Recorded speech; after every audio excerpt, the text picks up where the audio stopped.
Emily Dickinson's introduction.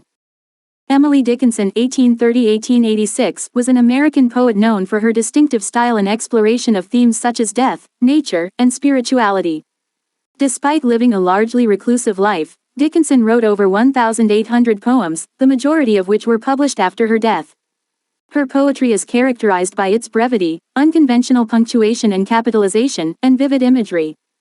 Dickinson's work has had a significant impact on the development of American poetry and continues to be studied and admired by readers and scholars around the world.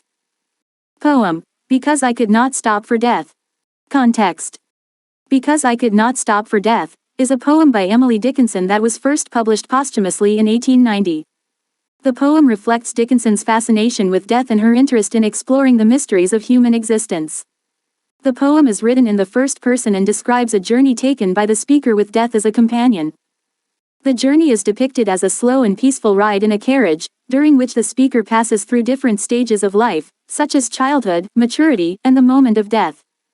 The poem suggests that death is not to be feared but rather accepted as a natural part of life's journey. Dickinson's use of vivid imagery and her unconventional approach to punctuation and capitalization make Because I Could Not Stop for Death a compelling and memorable work of poetry. Stanza 01. Because I could not stop for death. He kindly stopped for me. The carriage held but just ourselves. And immortality. Explanation.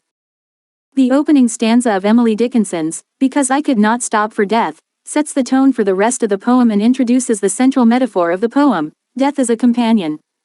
The speaker starts by saying that death did not come to her but rather, kindly stopped, for her. This suggests that death is not something to be feared or resisted but is rather a natural part of life's journey. The use of the word, kindly, also implies that death is benevolent and is perhaps even a welcome companion. The second line of the stanza continues the theme of death's arrival, with the speaker describing how death stopped for her. The use of the verb stopped implies that death is a traveler who has paused to pick up the speaker on their shared journey. This reinforces the idea that death is not something that happens to the speaker but rather a partner with whom the speaker is traveling. The third line of the stanza describes the carriage in which the speaker and death are traveling. The carriage held but just ourselves, which suggests that the journey is a private and intimate one. The use of the word just also implies that the journey is a simple one, free from the distractions and complexities of everyday life. Finally, the fourth line of the stanza introduces the concept of immortality. The carriage, it seems, is headed towards an eternal destination. This suggests that the journey is not just a physical one but a spiritual one as well.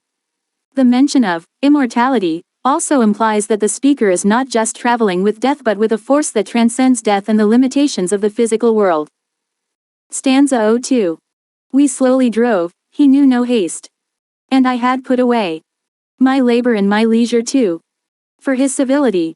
Explanation. In the second stanza of Because I Could Not Stop for Death, the speaker continues to describe the journey with death. The first line, we slowly drove, reinforces the idea that this is a peaceful and unhurried journey. The use of the word drove also implies that death is the driver and the speaker is the passenger. The second line, he knew no haste, further emphasizes the peacefulness of the journey. Death is not in a hurry to get to their destination, which suggests that the speaker's time on earth was coming to a natural end. The third line, and I had put away my labor and my leisure too, suggests that the speaker has given up all earthly pursuits and concerns. The use of the phrase, put away, implies a deliberate act of setting aside, perhaps even a sense of relinquishing control. This could be interpreted as a form of acceptance of the inevitability of death and a recognition that there are more important things to focus on in the face of mortality. The final line of the stanza, for his civility, is significant in that it suggests that death is not only a natural part of life but is also a polite and courteous companion. The use of the word civility implies that death is not a force to be feared or fought against but rather a respectful and even gracious escort on the speaker's final journey. Stanza 03. We passed the school, where children strove. At recess, in the ring. We passed the fields of gazing grain. We passed the setting sun. Explanation. In the third stanza of Because I Could Not Stop for Death, the speaker describes the sights and scenes that they encounter on their journey with death. The first line, "We pass the school, where children strove, at recess, in the ring," suggests that the speaker is passing by a scene of youthful energy and activity. The use of the word, strove, implies a sense of effort and competition, while recess, in the ring, suggests a playful and carefree atmosphere. The juxtaposition of this scene with the speaker's own journey towards death underscores the transience of youth and the inevitability of mortality. The second line, "We pass the fields of gazing grain," suggests a more pastoral and contemplative scene. The use of the phrase, gazing grain, suggests a sense of stillness and reflection, while the image of the fields passing by suggests the passage of time and the cycle of life and death.